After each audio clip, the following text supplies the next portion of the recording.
Hello everyone, and welcome to the channel. Before we dive into today's story, we just wanted to take a quick second to say thank you all for watching. We truly appreciate your support. If you're new here, please consider subscribing, it's totally free, and hit the notification bell so you never miss out on our latest stories. Now, with all that said, let's jump straight into the story. The old rusty gates of Whispering Pines loomed, teeth gnawing at the overcast sky. Maya felt the familiar chill, not just from the October air, but from the graveyard of her forgotten childhood. Beside her, Jonah shifted, the gravel crunching under his boots a jarring sound in the oppressive silence. "Are you sure about this, Maya?" he asked, his voice tight. "This place, it's not right." Maya ignored him, pushing the gates open with a groan of protesting metal. Behind them, Elise, Troy, and Harper stood huddled together, illuminated by the weak beam of Troy's flashlight. 10 years. 10 years since they'd last stood here, 10 years since the summer that swallowed Callie whole. They were back for Callie's funeral, a bizarre anticlimactic service for a woman whose body had finally been found after all this time, a woman they'd all vowed to forget. It was a pact forged in fear and cemented with guilt. A pact that had followed them into adulthood, tainting every success, every relationship, every attempt at happiness. Then they found the photo, tucked away in Callie's mother's attic, a relic from a happier time. 5 grinning faces, bathed in the garish neon of Whispering Pines, Callie at the center, her eyes sparkling with mischief. Beneath it, a faded date, July 14, 2012, the day everything changed. "We need to do this," Maya said, her voice echoing in the desolate landscape. "For Callie. For ourselves." Jonah sighed but followed her in. Elise, ever the empath, clung to Harper's arm, her eyes wide with apprehension. Troy, the perpetual jokester, tried to lighten the mood, but his quips fell flat, swallowed by the oppressive atmosphere. As they ventured deeper, the park seemed to awaken from its slumber. Flickering lights danced in the dilapidated structures, casting long, distorted shadows. A faint, tinny melody drifted from the carousel, its horses frozen mid-gallop, their painted eyes staring blankly ahead. "This is insane," Jonah muttered, pulling out his phone. No signal. Of course. Whispering Pines was a labyrinth of decaying attractions. The Ferris wheel, a skeletal giant against the twilight sky. The roller coaster, its tracks twisted and rusted, a monument to broken dreams. And the funhouse, its entrance gaping like a hungry maw. It was the funhouse that lured Troy in first. He'd always been the showman, the one who craved attention. "Come on," he chirped, his bravado a thin veneer over his fear. "Let's see if this place still has what it takes to scare me." He disappeared into the darkness, his nervous laughter echoing behind him. Then silence. They waited, calling his name. But only the wind answered. Suddenly, a scream tore through the air, a primal sound that chilled them to the bone. It was Troy, but his voice was distorted, warped by the funhouse's bizarre acoustics. Maya grabbed her flashlight and rushed inside, the others close behind. The funhouse was a kaleidoscope of shattered mirrors and disorienting corridors. Each turn seemed to lead back to the same dead end. Then they saw him.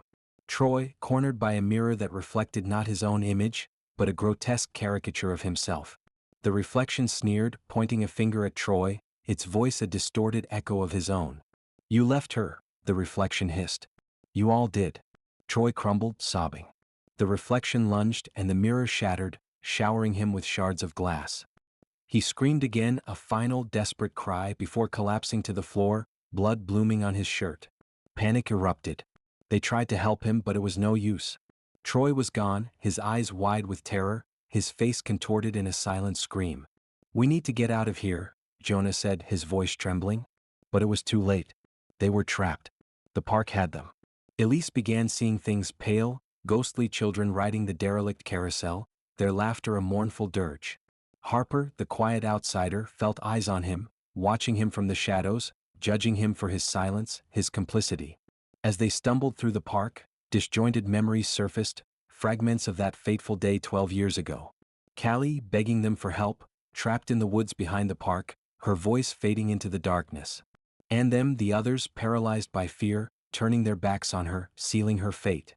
They had made a pact, a promise to forget. But Whispering Pines remembered. The next to go was Elise. They found her by the Ferris wheel, her body dangling from one of the cabins, her eyes vacant, her spirit broken. The empath, overwhelmed by the park's residual pain, had finally succumbed.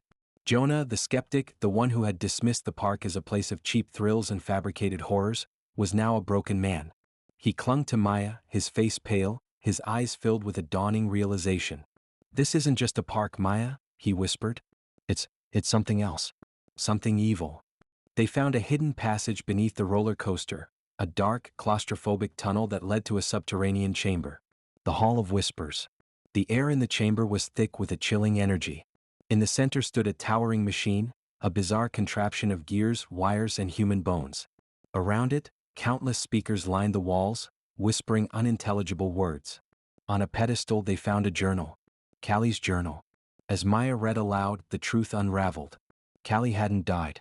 She had been taken by the original owner of the park, a reclusive, disturbed man named Silas Blackwood, who saw Whispering Pines as more than just a place of entertainment. He viewed it as a psychological experiment, a place where he could manipulate emotions, exploit fears, and break the human spirit. Blackwood had found a kindred spirit in Callie. He molded her, twisted her, transforming her into his successor. But Callie never forgot the betrayal. She held on to the pain, the anger, the desire for revenge. And now she was the park. Her trauma, her rage, her abandonment had fused with the park's machinery, its ghostly energy, its dark secrets. She was the whispers in the wind, the shadows in the corners, the fear in their hearts. "She wants us to remember," Maya said, her voice trembling. "She wants us to suffer." Suddenly, a voice echoed through the chamber, a voice both familiar and alien. "Welcome home, Maya." Callie materialized before them, a spectral figure shimmering in the dim light. Her eyes burned with a cold, unholy fire. "You were the ringleader, Maya," Callie hissed. "You forced them to forget. You sealed my fate." Callie extended a hand towards Maya. "Now you have a choice. You can die like the others. Or you can stay. You can become part of the park. You can become me." Jonah screamed and lunged at Callie, but his hands passed right through her. He crumpled to the ground, his eyes wide with terror, his mind shattered by the park's overwhelming power. Maya stared at Callie, her heart pounding in her chest. She saw the pain in Callie's eyes, the endless torment that had consumed her. And she saw the power, the absolute control that Callie wielded over Whispering Pines. Callie was right. Maya had been the ringleader. She had forced the others to forget, to bury the memory of Callie's pleas for help. She had carried the guilt for years, a burden that had slowly crushed her spirit.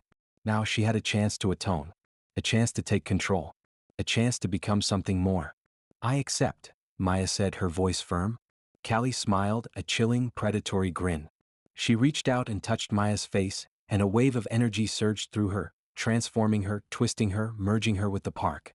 Jonah watched in horror as Maya's eyes changed, losing their humanity, becoming cold and calculating. He tried to speak, to warn her, but his voice was gone, swallowed by the park's oppressive silence.